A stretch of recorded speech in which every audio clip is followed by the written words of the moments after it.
যারা আপনার বলছেন যে খুতবা আরবিতে হতে হবে, আমরা অবশ্যই আরবিতে খুতবা দিচ্ছি।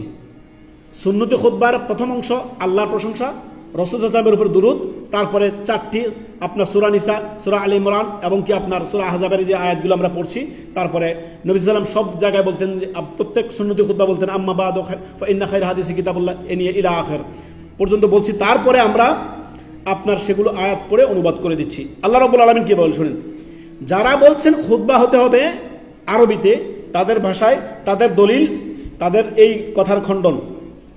রব্বুল আলামিন সূরা ইব্রাহিমের আয়াত নাম্বার 4 আল্লাহ তাআলা কি বলেন শুনিয়েন, মনোযোগ সহকারে শুনিয়েন।